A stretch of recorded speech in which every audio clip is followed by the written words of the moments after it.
Welcome to the Awakened Human Podcast, the place to be for highly progressive yet extremely grounded intuitive guidance, energetic support, metaphysical tools, and higher consciousness for highly successful, ambitious, soul-centered visionaries and leaders like you who want to make a global impact and achieve your highest fulfillment by aligning with your soul's true divine agenda and your role in God's plan of lighted creation, and by utilizing your divine gifts, talents, and abilities from the higher realms.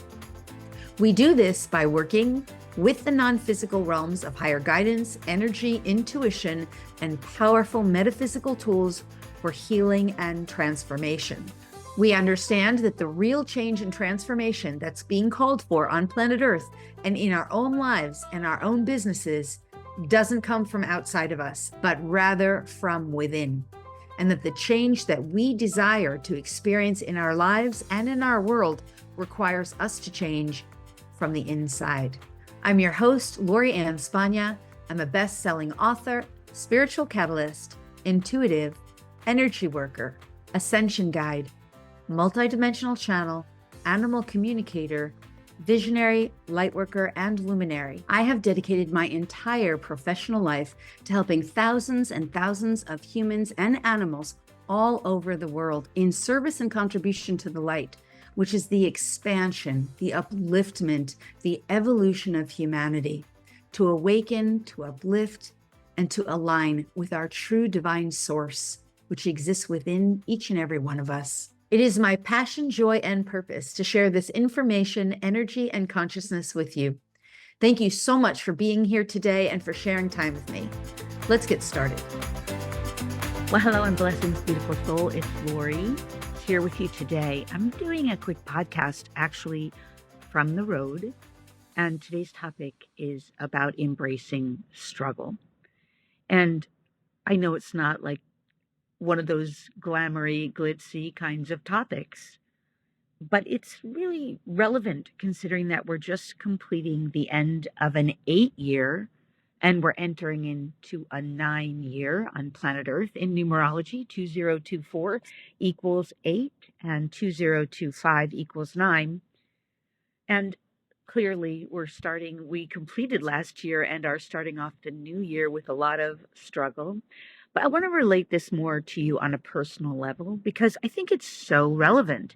And the reason I'm doing this from on the road is because I myself am really walking my talk on this, embracing the struggle from the year that's passed. And because this is the start of a new beginning, like this is a new beginning, a new year for all of us, a new cycle. And while the cycle of 9 is a cycle of completion, it's also a cycle of a beginning. It's one of the most brilliant things about the number 9. Sorry, that's my dog in the background. And so that's what I want to chat about today and how it can serve you. And because we're in the beginning of a new cycle, that is the end or the completion of a cycle. It's all about beginnings and endings, completions and new fresh starts. So what I want to share about with embracing struggle is that overall 8 years and 9 years typically can be the most challenging years in terms of cycles and in terms of numerology. It's not absolutely the case, but they do tend to come with a lot of struggle because we have to, as individuals, we're being asked to complete and let go of what no longer serves us and expand and elevate and awaken and open up to something new in both of those years.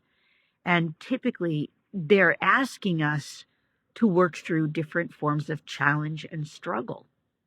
I know for me, I mentioned that I'm on the road, I'm traveling, I'm relocating.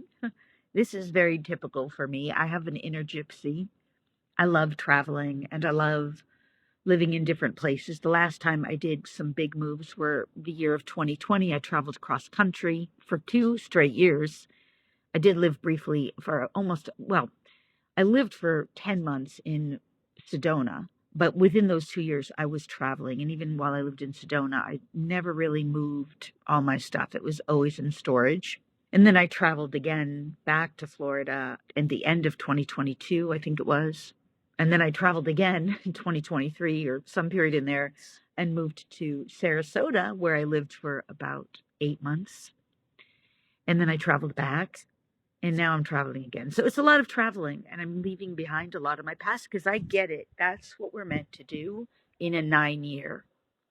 And we're meant to say goodbye to old, outmoded, worn out aspects of our lives, of the way we've been living, of the patterns that we've engaged in, and especially of things that no longer serve us, whether those are ways of thinking or believing or behaving, or certainly those things, whether those are ways of engaging in the world or with others, might be relationships, whatever those patterns are. 9 overall is a time of deep transformation.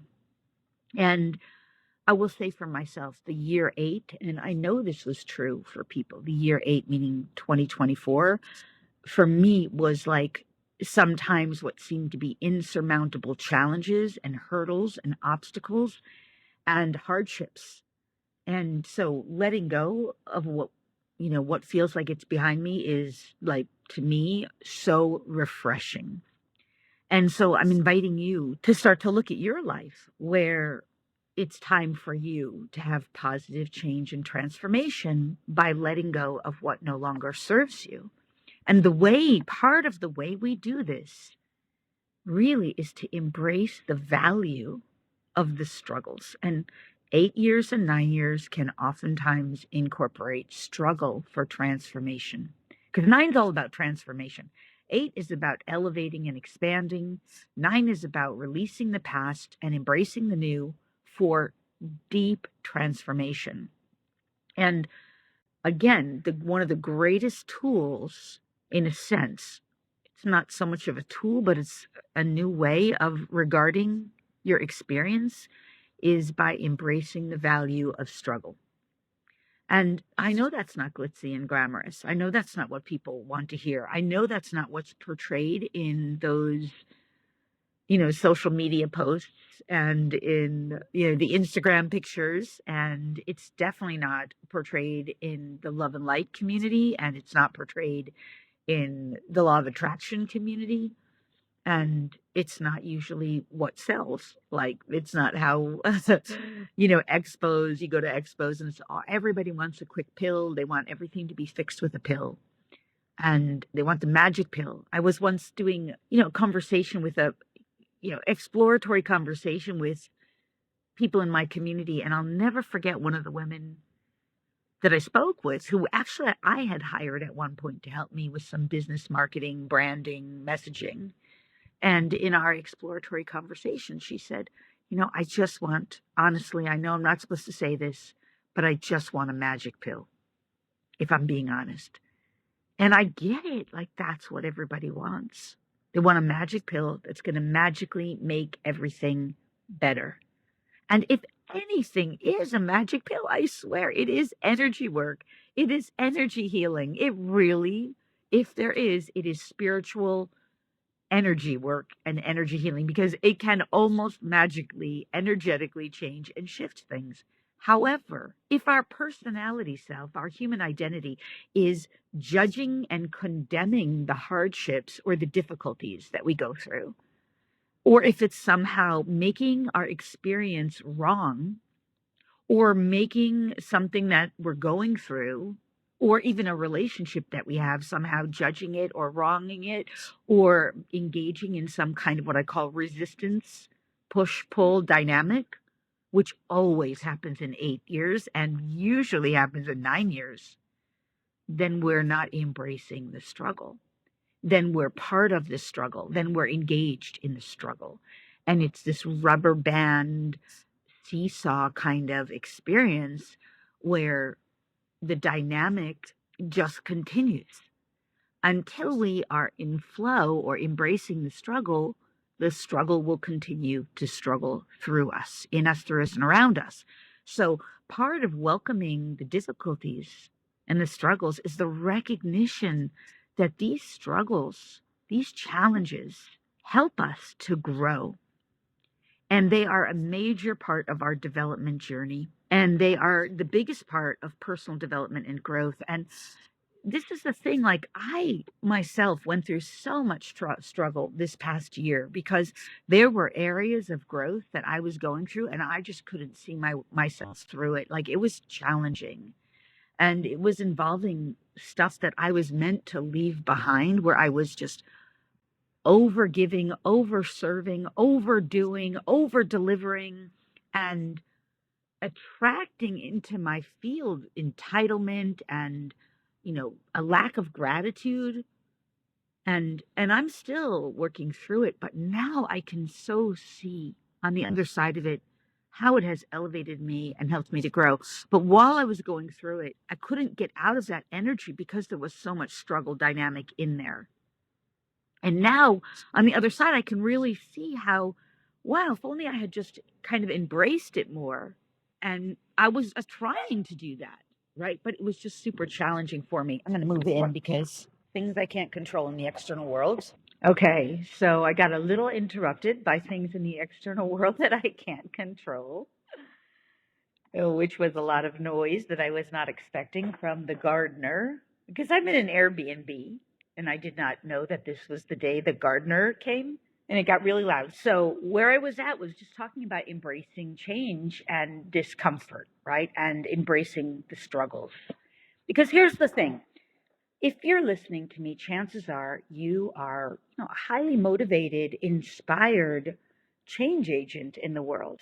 And whether you identify as a visionary or a light leader or a change agent or a light worker or an entrepreneur or a solopreneur or just an everyday person who wants to do your best and make contribution in the world by doing the inner transformation to live your best life and to be the best version of yourself, whatever it is, the fact of the matter is that if you're desiring to become next best version of you, and if you're desiring to contribute in this world, and if you're desiring to be part of the solution in the world, then you're going to face discomfort and you're going to have struggles. It's an inevitable part. And by the way, if you're not that, and if you're a person who's living in the land of mediocrity or mediocrity, if you're living in the land of your comfort zone, there will be struggles there too. There will be, because struggle is an inevitable part of living on earth in the physical world. Why? Because this reality is based in expansion and evolution. And even if you're living in 3D paradigm, and most of us vacillate different points, different times, in and out, 3D, 5D, and beyond, we shift back and forth as we learn our vibratory state and as we elevate. The times you enter into 3D land, it's all about contraction. That reality is about contraction and constriction and limitation and lack. And none of that ever feels good. So the people who try to stay in their comfort zones or generally live in some form of mediocrity, they're experiencing it too, because that's what 3D is. And in order to get into so-called 5D or the new paradigm, that requires growth. And growth requires us to move from discomfort beyond the struggle and into a greater version of ourselves where we become and embody and express the brilliance and the magnificence that we are. So therefore, then, embracing the struggle is simply part of the recognition that it is an inevitable part of life. Period. End of sentence. I want to share two quick stories here. One is that I was out to dinner with a dear friend of mine last night who I met up with while I was on the road. And one of the things that she said, and I don't know, it just came up in conversation and we sort of glossed over it because it was just so obvious to both of us, was she said something like, well, there's going to be struggle no matter what. There's going to be change no matter what. And I knew in the moment I heard her say that, is a mere reflection of what I had been thinking just earlier that day. And overall, upon reflection of the completion of this old year and the beginning of this new year. And, when she said it, I said, yes, of course. Like, of course. I'm so total agreement with that statement, because I think it's our resistance to the struggle, our judgment of the struggle, and the brainwashing that I referred to earlier when I was talking about like the love and light community and the law of attraction community that says it's supposed to be all positive all the time. And that creates even more struggle and the resistance to the struggle, because then we judge that it's not supposed to be there. It's supposed to be all positive all the time. It's supposed to be all love and light all the time. And that's just not the way reality works. And I think that as we become more embracing of the struggle and recognize that comes up when we are growing, because we are growing, or else because it's time for us to grow and get beyond the comfort zone or the game of mediocrity. The struggle is an inevitable part of growth, of transformation, of evolution. In so embracing it, that's how we get through it with even more grace and ease than would have been possible if we didn't embrace it. So the other thing I wanted to mention was over the past 2 years, and I said that I'm on the road, over the past 2 years, after I moved back from the west coast of Florida to the east coast of Florida, I parked myself in a very comfortable place where I had lived for many years on the east coast in Florida. And it was the easiest place for me to sit for a while because I kind of couldn't decide what I wanted to do next, where I wanted to live, where I wanted to go. I had been on the road for 2 years. Then I tried the West Coast. I just wasn't that much of a city person. I loved the people, but I didn't enjoy being in a bigger city. And I wasn't sure what was next for me. And I still knew I loved the east coast of Florida because, I love beaches and water. And I thought, let me sit here for a little while. It's really comfortable. I probably didn't have those words in my mind. Oh, let me sit here for a while. It's really comfortable. I had the words in my mind. This will be a good place for me to stop and breathe and recalibrate and choose again. But when I did that, I didn't realize that 2 years went by of me sitting in my comfort zone. And it started to get very uncomfortable in all kinds of ways. The neighborhood where I was living got noisier. The people around me were coming and going, and there were people just interfering overall with my internal sense of peace because it was getting noisier and busier. And there were times I had to leave just because of the environment. And there were times where I was feeling like, this is nice, but it's all there ever is. I was just ready for the next step. But I was sitting in that comfort zone for about 2 years. And I was thinking in my mind, well, I'm working on my business. And this is a good place for me to just be able to do the work on my business without any distractions. But the problem was 2 years went by of just working on my business without any distractions. And I was like missing opportunities and starting to say no to opportunities because all I did was work on my business. All I did was work. Now, in all fairness to me, it was a Saturn return period, and those are not easy periods. And those are periods that are reeked with lots of work and not a lot of fun. For anyone who's ever gone through or has gone through a Saturn return, you probably know what I'm speaking about. By the way, if you want some help and support around that, I'd be a great person for you because I've been through it and navigated it really well. But overall, I'm on the other side of it now, and I'm looking at the pitfalls and recognizing, and it's not about looking back because we're meant to look forward. We're meant to be in the present and look to the future. But the only real quality thing about looking back is just about receiving and gaining the lessons learned and integrating the wisdom, the gifts of the growth so that we can be free from the past and move forward. In so doing that, I'm seeing how I was in my comfort zone for those 2 years. And while it was great to be working on my business, it really did in a lot of ways slow me down in a lot of ways because I wasn't enjoying, I wasn't celebrating, I wasn't having enough fun. I wasn't in my own ways growing. I was feeling the contraction. I was feeling the struggle. I was feeling the limitations of being in that comfort zone. And my growth in the comfort zone was not proportionate to the amount of work and effort and struggle that I was enduring in that comfort zone. So now on the other side, where I really just kind of maxed out and I was like, done, finished. There was craziness over the holidays, family drama. By the time the new year came, I was like, everything is going in the car and I'm leaving the past behind. I'm going to enjoy and reap the gifts of the wisdom and the lessons learned and move forward in a whole new way with an open container, being my consciousness, my life force, my energy, and share whatever I can with the world, which has always been my way of being, so that others can reap the benefits of my own lessons learned. But what I recognize most of all is that in order for me to do all of that, I really needed to embrace the struggles that I went through. And this is the point of today's podcast. When you can embrace the struggle and recognize that that is part of the growth, that is part of the ascension journey, that is part of the awakening.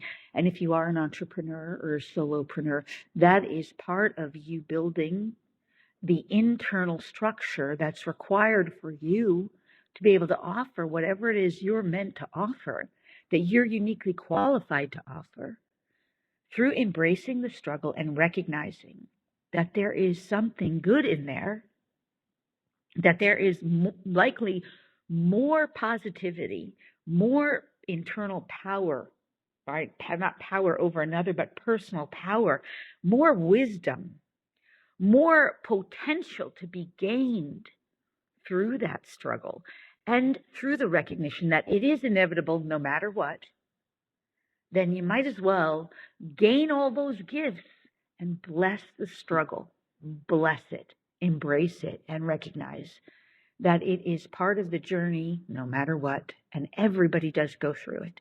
And as we're shifting out of an old paradigm where we were, as a collective and as individuals, more secretive, more private, it was considered like that's not the stuff you talk about because it sounds like you're complaining or whining. And instead recognizing, wow, other people can really benefit from me recognizing the gifts of my own struggles. And I can benefit, meaning anyone, from the gifts of those struggles. Then let's embrace them, right? We're no longer needing to be secretive or private. And at the same time, we're not necessarily puking them on anybody, right? We're not dumping them in inappropriate places or on inappropriate, in inappropriate situations. We're not leaking everywhere. We're actually harnessing and claiming the wisdom, the lessons learned, the gifts, the growth, the transformation, the value that comes through that struggling. And part of embracing that is really just accepting that it is part of this journey and there's no wrongness in it whatsoever. All right, well, I hope this has been helpful because it is certainly through the acceptance of our own struggles, we become more loving, kind, and accepting towards others. And of course, we become better able to serve, support, and assist others as well in the world. And we become more loving and accepting overall as beings. The struggle does somehow really help us to become better versions of ourselves. And ultimately, if we can allow it to, we can see how much better of internal beings we become. And that's who we truly are in the first place, right? It's not just that we're becoming someone better through the struggle. That's true. But we're actually shedding or releasing or transforming that which just simply does not serve us. All right, I hope this has been helpful to you. I hope it will help you as you're going through the change and transformation of not only of the past year, but of the year ahead as we enter into a 9-year that will be incredible transformation for all of humanity. So keep this in mind as you embrace the changes and the transformations ahead through recognition that the struggle is inevitable and that on the other side of the struggle is the grace and the ease that you've been looking for all along.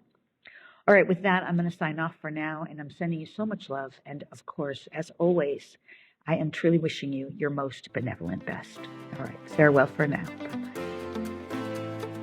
Bye-bye. Thanks so much for listening today. If you loved the show and if you benefited in any way, if it helped you to up-level or expand your consciousness, if you gained any new insights or ideas, if it made you think or become more aware, or if there were some strategies or intuition that you may have benefited from in any way, would you please do me 2 easy and simple favors?